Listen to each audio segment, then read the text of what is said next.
Hi, my name is Tanya Work, and I am the Center Supervisor at Allen J. Recreation Center here in High Point. And today I am going to be reading Fatal Fever, Tracking Down Typhoid Mary. I chose this book because it is a nonfiction based on a true story.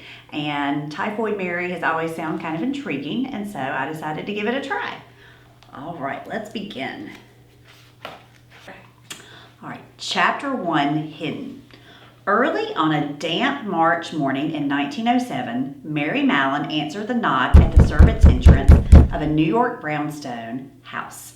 She took one look at the visitors and lunged at them with her sharp fork. As they flinched, she ran towards the kitchen. Mary knew why they were there. A few weeks earlier, a well-dressed man with a mustache had shown up, accusing her of outrageous and horrible things. Later, he followed her there. Cornered at her friend's home, acted as though he had the right to stick her with a needle and steal her blood. Yesterday, a woman in a tailored suit and a stiff collar had come to the kitchen. She claimed to have the authority to do the exactly same thing and more. The woman refused Mary's no for an answer. Now she was back with the police. Mary was sure this time if they caught her, they wouldn't let her go. She should have disappeared when she had the chance. They had no right to threaten her or touch her body. Even if she only was a cook, Mary wasn't going to let them do it. Picking up her skirt, she fled past the kitchen and down the hall. Where would she hide? Mary headed for the back door. Frantically, she scanned the snow-covered yard for a hiding place, but she saw nothing. Policemen were looking for her inside the house and ran out onto the street. She was trapped. A high wooden fence separated the backyard from the house next door. If she could just get over that fence and into the neighbor's yard. A wooden chair pushed up against the fence would do the trick.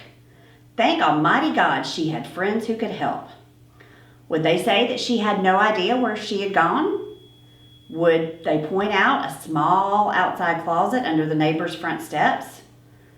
Would pile some ash cans against its closed door after she climbed in?